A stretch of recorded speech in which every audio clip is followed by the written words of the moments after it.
Hello दोस्तों, स्वागत है आपका मेरे चैनल दी रीडर गोल्ड में।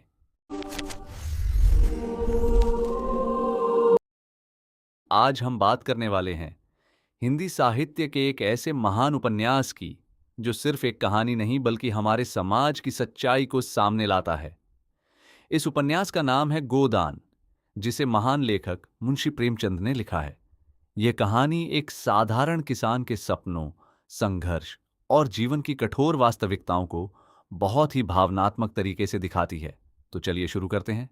इस कहानी को एक छोटे से गांव में रहने वाला होरी एक सीधा सादा और मेहनती किसान है। उसकी जिंदगी गरीबी और मुश्किलों से भरी हुई है, लेकिन उसके दिल में एक बहुत बड़ा सपना है, एक गाय खरीदने का। उसके लिए गाय सिर्फ एक जानवर नहीं, बल्कि सम्मान और खुशहाली का प्रतीक है। एक दिन उसका यह सपना पूरा हो जाता है। वो भोला नाम के आदमी से एक गाय खरीद लेता है। घर में खुशी का माहौल छा जाता है, जैसे उनकी किस्मत बदलने वाली हो। लेकिन ये खुशी ज्यादा समय तक नहीं टिकती। होरी का भाई हीरा जलन और गुस्से में आकर उस गाय को जहर दे देता है, जिससे उसकी मौत हो जाती है। एक ही पल में होरी का सपना टूट जाता है। गांव की पंचायत बैठती है और फैसला होता है कि होरी को इसका जुर्माना भरना पड़ेगा। गरीब होरी मजबूर होकर कर्ज लेता है और जुर्माना चुका देता है। इसके बाद उसकी जिंदगी और कठिन होती चली जाती है। कर्ज बढ़ता जाता है और परेशानियां भी। इसी दौरान होरी का बेटा गोबर भोला की बेटी झुनिया से प्रेम करने लगता है। लेकिन जब झुनिया गर्भवती हो जाती है तो गोबर डर के कारण शहर भाग जाता है। अब झुनिया अकेली रह जाती है और वह होरी के घर आ जाती है। धनिया, जो होरी की पत्नी है, पहले बहुत गुस्सा होती है, लेकिन बाद में उसका दिल पिघल जाता है और वह झुनिया को अपना लेती है। लेकिन गांव के लोग इस बात को स्वीकार नहीं करते। फिर से पंचायत बैठती है और इस बार भी होरी पर जुर्माना लगाया जाता है। होरी फिर से मजबूर हो जाता है और कर्ज लेकर जुर्माना भरता है। उसकी जिंदगी एक ऐसे चक्र में फंस जाती है जहां हर बार उसे ही सजा मिलती है, चाहे गलती उसकी हो या ना हो। फिर भी होरी हार नहीं मानता। वह हर परिस्थिति में अपने परिवार को संभालने की कोशिश करता है, क्योंकि उसके लिए उसका परिवार ही सबसे ज्यादा महत्वपूर्ण है। अब होरी की जिंदगी पहले से भी ज्यादा उलझती चली जाती है। कर्ज का बोझ दिन ब दिन बढ़ता जा रहा है और समाज का दबाव भी उसे चैन से जीने नहीं देता। उधर गोबर शहर पहुंचकर अपनी नई जिंदगी शुरू करता है। शुरुआत में उसे काफी मुश्किलों का सामना करना पड़ता है, लेकिन धीरे धीरे वो काम ढूंढ लेता है और पैसे कमाने लगता है। शहर की जिंदगी उसे गांव से बिल्कुल अलग नजर आती है। यहां मेहनत है, लेकिन आजादी भी है। गांव में झुनिया अब होरी और धनिया के साथ रहने लगती है। धनिया उसे पूरी तरह अपनाने लगती है, लेकिन समाज अब भी उन्हें ताने देता रहता है। हर दिन उनके लिए एक नई परीक्षा बन जाता है। इसी बीच होरी की आर्थिक हालत और खराब होती जाती है। जमींदार, महाजन और पंडित सब उससे पैसे निकालने की कोशिश में लगे रहते हैं।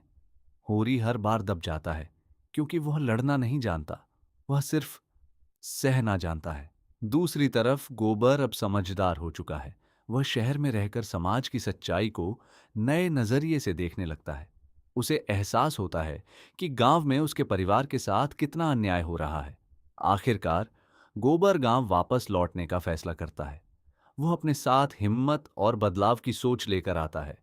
गांव लौटकर गोबर खुलकर अन्याय के खिलाफ खड़ा हो जाता है। वह महाजनों और पंडितों के गलत व्यवहार का विरोध करता है। ये बात गांव वालों को अजीब लगती है, क्योंकि उन्होंने कभी किसी को इस तरह आवाज उठाते नहीं देखा था। लेकिन होरी का स्वभाव अलग है। वह झगड़ा नहीं चाहता, वह शांति चाहता है। उसे डर है कि कहीं विरोध करने से हालात और खराब ना हो जाएं। इस तरह एक ही घर में दो सोच टकराने लगती हैं। एक तरफ होरी की सहनशीलता और मजबूरी, और दूसरी तरफ गोबर की हिम्मत और बदलाव की चाह। यहीं से कहानी और भी गहरी हो जाती है, जहां सवाल उठता है, क्या सहते रहना सही है या अन्याय के खिलाफ खड़े होना। होरी की जिंदगी लगातार संघर्ष और तकलीफों से घिरी रहती है। कर्ज का बोझ अब इतना बढ़ चुका है कि उससे निकल पाना लगभग नामुमकिन लगने लगता है। गोबर, जो अब पहले से ज्यादा समझदार और साहसी हो चुका है, गांव में बदलाव लाने की कोशिश करता है।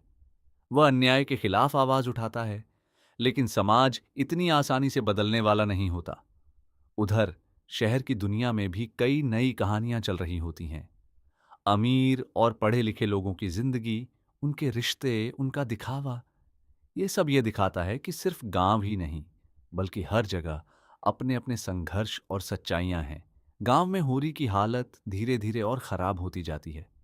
वह दिन रात मेहनत करता है, लेकिन उसकी मेहनत का फल उसे कभी नहीं मिल पाता। हर बार कोई न कोई नया संकट उसके सामने खड़ा हो जाता है। धनिया, जो हमेशा उसके साथ खड़ी रहती है, उसे हिम्मत देती है।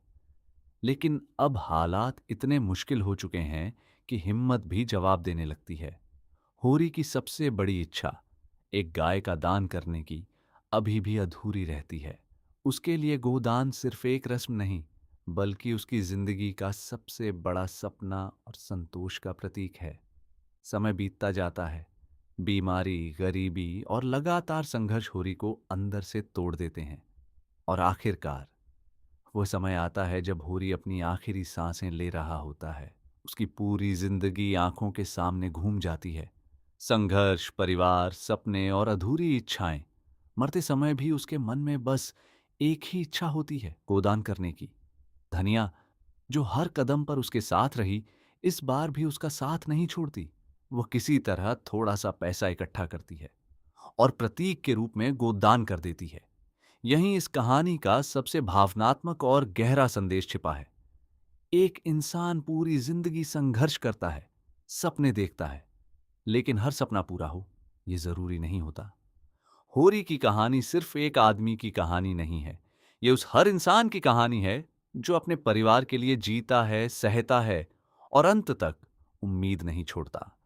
यही है गोदान, एक ऐसी कहानी जो दिल को छू जाती है और सोचने पर मजबूर कर देती है। अगर आपको ये पूरी कहानी पसंद आई हो, तो वीडियो को लाइक करें, शेयर करें और चैनल द रीडर गोल्ड को सब्सक्राइब करना बिल्कुल ना भूलें। मिलते हैं अगली शानदार कहानी के साथ।